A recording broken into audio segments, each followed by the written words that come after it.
오늘 그래도 믿고 살아갑니다 라는 제목으로 주신 말씀 전하겠습니다. 불과 몇 년 전까지만 해도 젊은 층 사이에서 유행하던 바지가 있었습니다. 스키니진 혹은 스키니핏이라고 해서 바지가 마치 스타킹처럼 쫙 붙는 패션을 말합니다. TV에 나오는 여자 가수들, 나이 어린 가수들은 대부분 스키니진을 입고 등장하고 몸매가 좀 된다는 사람들도 스키니진을 입으며 거리를 활보했습니다.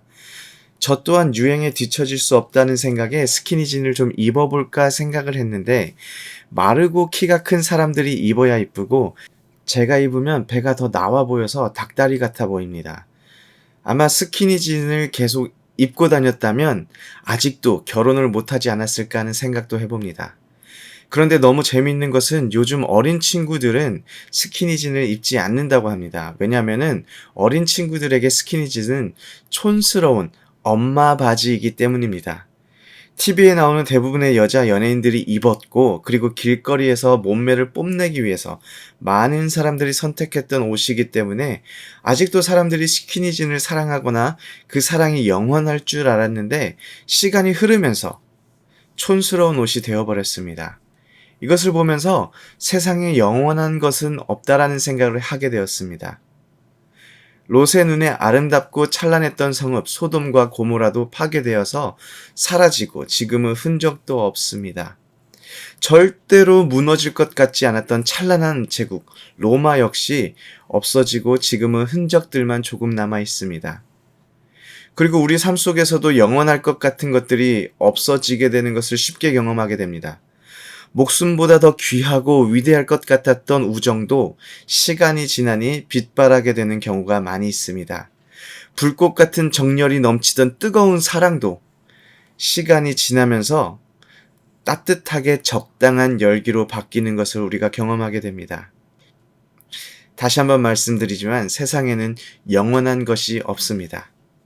오늘 본문에 등장하는 아람 제국, 게달과 하솔 나라들, 그리고 엘람, 이 모두 영원할 것 같은 열국들이었지만 하나님의 심판 아래 있게 됨을 확인할 수가 있습니다. 다메섹과 하맛과 아르밧은 아람 왕국의 큰 도시들입니다. 아람 왕국은 땅이 비옥하고 물이 풍부한 평야에 자리 잡고 있는 국가입니다.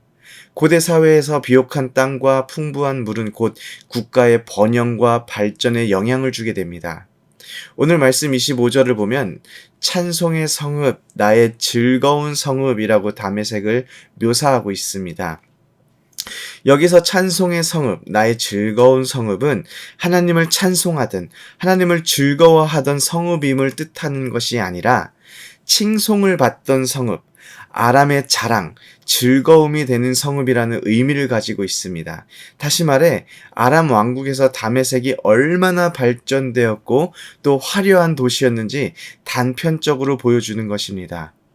그런데 그 성읍, 칭송받고 즐거운 성읍 다메섹이 버린 것이 되었다고 성경이 말하고 있습니다.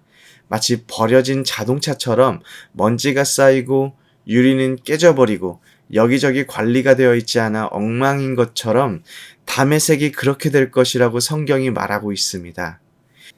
27절에 내가 다메섹의 성벽에 불을 지르리니 라고 다메섹을 멸망시키는 주체가 하나님이라는 사실을 아주 분명하게 드러내고 있음 또한 우리가 보게 됩니다. 그리고 하나님의 심판이 게달과 하솔로 향하게 됩니다. 이들은 예루살렘에서 동쪽에 위치한 나라들입니다. 29절을 보면 그들의 장막과 양떼를 빼앗으며 휘장과 모든 기구와 낙타를 빼앗아다가 소유로 삼고라고 기록되어 있습니다. 이것을 통하여 게달이 유목민족이었다라는 것을 추측할 수가 있습니다.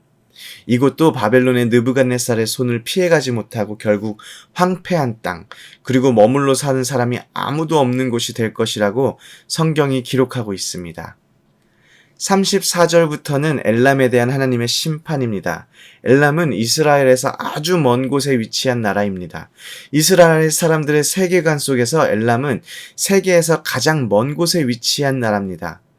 39절에 그러나 말일에 이르러 내가 엘람의 포로를 돌아가게 하리라 라고 여호와께서 말씀하시는 것을 통해 아람과 게달과는 조금 다르게 그나마 엘람은 포로가 돌아오는 희망을 보기는 하지만 엘람 역시 하나님의 심판을 피하지 못하게 됨을 우리가 확인할 수가 있습니다.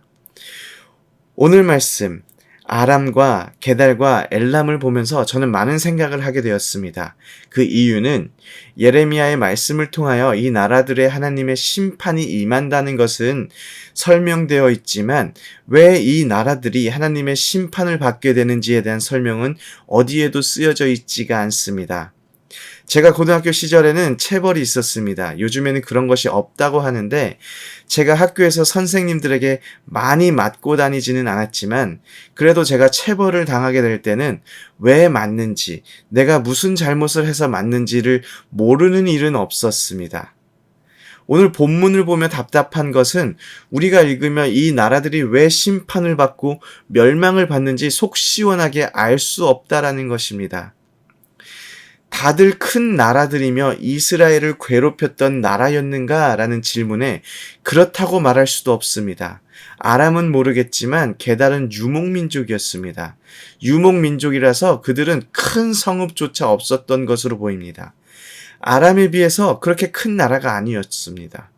그리고 엘람은 이스라엘, 예루살렘과 그리 큰 연관이 없어 보이는 나라입니다. 남유다와는 이렇다 할 연관도 없고 또 거리도 가깝지가 않습니다. 엘림은 남유다를 대항하고 괴롭혔다라는 기록도 없습니다. 그러면 왜 이 나라들이 하나님의 심판을 받아야 할까요? 많은 책을 제가 찾아보았지만 시원하게, 명쾌하게 설명해 줄 수 있는 답이 없었습니다. 그리고 저 역시 모르겠습니다. 하나님께서 그렇게 하셨기 때문에 그렇구나라는 것 외에는 제가 아는 것이 없습니다. 우리가 살아가다 보면 하나님께 왜라는 질문을 던질 때가 많이 있지만 그에 대한 대답을 얻은 적은 그리 많지가 않습니다. 우리가 이해할 수 없고 이해되지도 않는 일들을 경험하면서 하나님께 왜 우리가 이런 일을 경험해야 됩니까? 라는 질문을 오늘도 던지고 계시는 분이 많을 거라고 생각됩니다. 저는 운전하면서 종종 미국 목사님의 설교나 미국 신학교 교수님들의 강의를 듣고는 합니다. 미국 목사님의 설교를 듣는데 목사님의 목소리가 평소와는 다르게 많이 가라앉아 있는 것을 제가 느꼈습니다. 그리고 곧 자신의 가장 친한 친구이자 동료 목회자인 목사님이 아침에 세상을 떠났다는 말을 하였습니다. 돌아가신 목사님의 아내분 역시 열심으로 사역을 하셨던 분인데 평생을 불치병으로 고생하며 살아왔습니다. 그러다가 하나님께서 병을 낫게 해달라는 기도에 응답하셔서 불치병이 깨끗이 낫게 되었다고 합니다. 이것은 설교를 하신 목사님께서 직접 경험한 사건으로 그분 평생 중에 이러한 일이 전에도 없었고 그리고 그분 삶 속에서 가장 놀라운 사건이라고 고백을 합니다. 그리고 이어지는 말이 하나님께서 그 사모님은 살려주셨고 치유해 주셨는데 자신의 친구, 그 사모님의 남편 되는 동료 목사님은 하나님께서 치유해 주시지 않으셨고 데려갔다고 말씀하셨습니다. 그 이유에 대하여 모르겠다라는 말과 함께 이해할 수도 없고 이해되지도 않는 일이라고 설명하셨습니다. 하나님의 계획과 뜻은 우리가 알 수 없지만 그 목사님께서는 이런 말을 남겼습니다. 우리의 삶 속에서 우리는 이해할 수 없는 시간, 힘겨운 시간들을 경험하게 됩니다. 그리고 하나님으로부터 그 이유를 듣지 못하게 되는 경우가 대부분입니다. 하지만 모든 것이 하나님의 주권 안에 있고 하나님의 계획 속에서 이루어지고 있기 때문에 하루도 낭비하지 않겠다라고 말씀하셨습니다. 에베소서 5장 16절을 보면 세월을 아끼라 때가 악하니라 라고 사도 바울이 말하고 있습니다. 영어로 보면 make every opportunity라고 기록되어 있습니다. 모든 기회들을 놓치지 말라는 것입니다. 우리에게 주어진 삶에 우리가 최선을 다하여 살아가야 함을 말하고 있는 것입니다. 오늘 말씀 속에서 열국들이 왜 멸망을 받고 심판을 받게 되는지 설명되어 있지는 않지만 하나님께서 하시겠다 하셨고 또 그리 하셨습니다. 우리의 삶 속에서도 우리는 이해되지 않고 이해할 수 없는 시간들을 보내게 됩니다. 때로는 우리가 이해할 수 없어도 모두 하나님의 계획 속에 있음을 우리가 기억하기 원합니다. 그리고 우리가 해야 할 일은 하나님의 계획이 있음을 우리가 기억하고 우리의 시간을 낭비하지 않는 것입니다.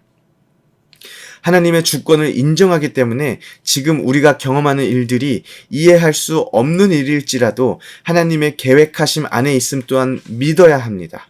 그렇기 때문에 오늘도 우리는 좌절하고 낙심하는 것이 아니라 힘써서 하나님 안에서 살아가야 합니다.